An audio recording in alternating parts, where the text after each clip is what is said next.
Okay, now we move to the French horn. Boy, I tell you what, as a former band director, we've had some real problems with this. So, Yep. with this instrument. So you're going to give us some ways to keep the French horn out of the shop. That's correct. All right. Again, like any brass instrument, make sure the sides are moving. There's 3 spots to oil up a French horn. The least important is this one underneath the cap, Okay. because that one's usually sealed up with the cap. The second one is you take oil, rotor oil or valve oil, doesn't really make a difference, and you go down the slides. Oh, you can really use rotor oil or valve oil on Yeah, those. it's basically the same. Yeah, okay. Rotor oil's a little faster. And then the third spot is the most important because this is exposed to the air. I want to get in real close here. Underneath the rotor screw, it's called the rotor arm here. Mm-hmm.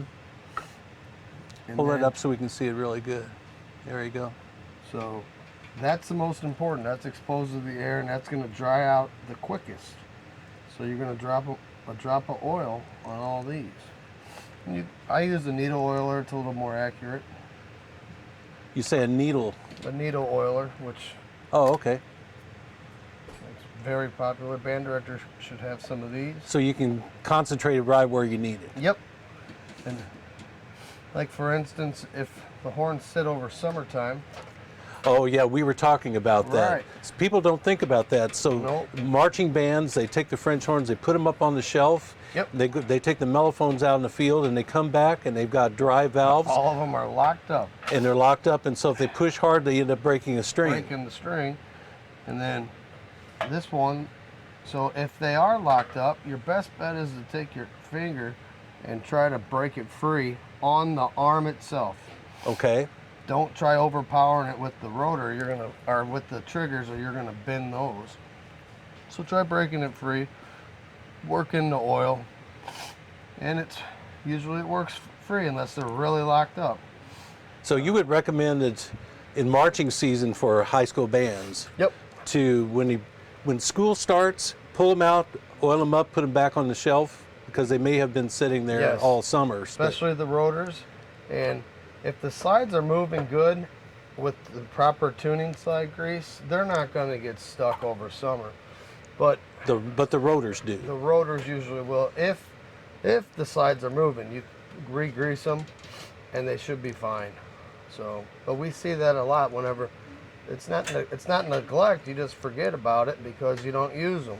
And then we end up having to pull all the slides. It takes a little bit of time and money to do that job. So that'll keep the French horns out of the shop if Yep. you do that. Yep. All right. Okay. Now stringing the French horn, that's probably beyond the scope of this Right. session that we're going to do today. Right. But there's a lot to that. So maybe some things So, that they ought to yeah. keep in mind when they do. Exactly. We sell or give away to most band directors this French horn string. It's basically just 50-pound braided fishing line. To start a French horn restring, if one pops, you're going to put a knot opposite side of the rotor arm. Put a knot right here. Okay. And then basically you're going to do a figure 8 around this screw and this screw.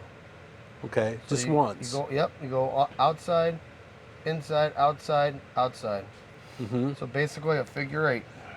And then any excess string, you just cut it off. And then you come back over, there's a hole at the end of this trigger.